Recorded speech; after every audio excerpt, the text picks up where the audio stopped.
Inside the ECU-R box, you will find an Ethernet cable, power cord, two interchangeable antennas. One must be used for Zigbee, the other can be optionally used for Wi-Fi. We will cover those more in our next video. And the ECU-R gateway. You will also find a printed installation manual and a quick start guide, which are helpful references during the actual installation. Let's take a look at some ECU-R features. On the top of the ECU, you will see two LEDs. The top LED indicates the unit is supplied with power and functioning. The bottom LED indicates the unit is connected to the server. On the back of the unit, from left to right, you'll find a reset button, the Wi-Fi antenna jack, the power connection port, an RJ45 RS485 port, an RJ45 Ethernet network port, and the Zigbee antenna jack.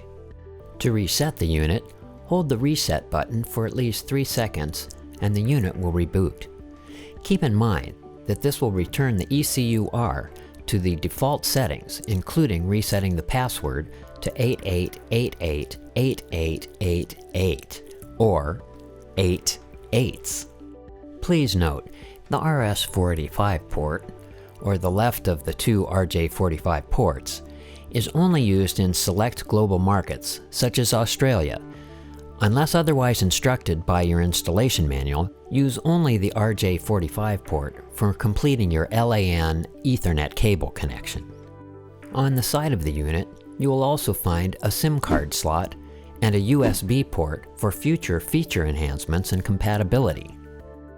The AP button activates a wireless signal broadcast, enabling connection to the ECU-R using the ECU app smartphone application.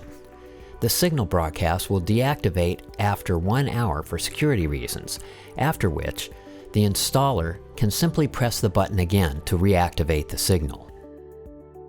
A quick note about Zigbee.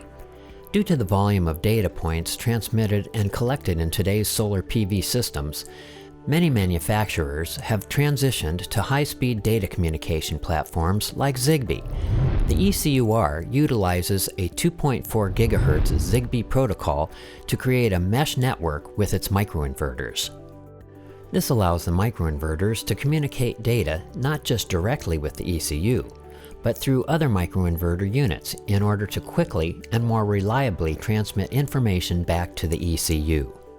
The resulting speed is up to 3 times faster than powerline communication, or PLC, which is helpful given the volume of information communicated to and from the microinverters, the ECU, and the EMA platform.